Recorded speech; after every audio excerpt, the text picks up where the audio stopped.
se ping ni hung her sokin in klong ai na parang akong moy zuli HSA HSA nam suk moy tule nam choi sang tu parang vul sing o HSA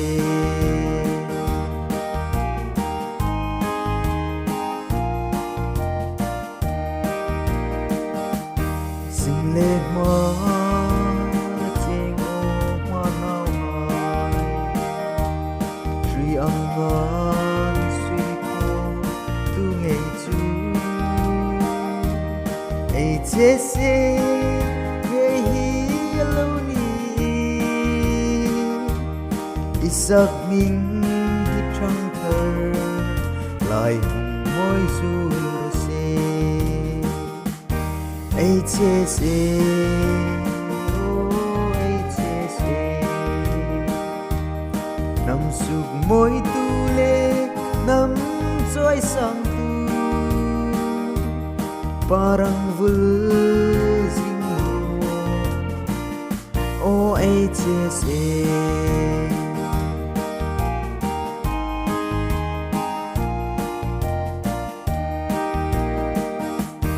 thằng quy ngai hai le sông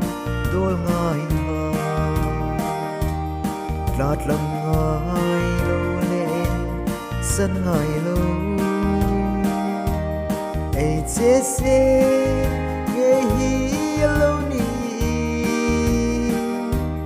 in rim ra thang thar hai in kan ru ruan HSA HSA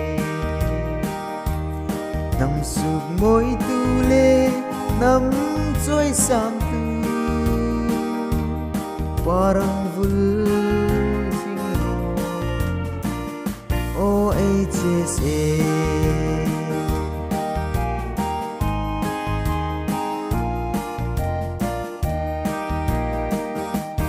lim ten vul sing HSA isu nga hin zai ting rem kho min suy lung ru la chôn von vot langin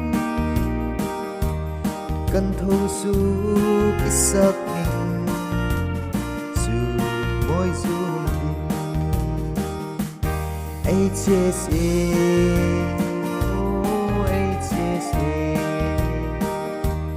nam suk moi tu le nam choi sang tu parang vul sing o HSA parang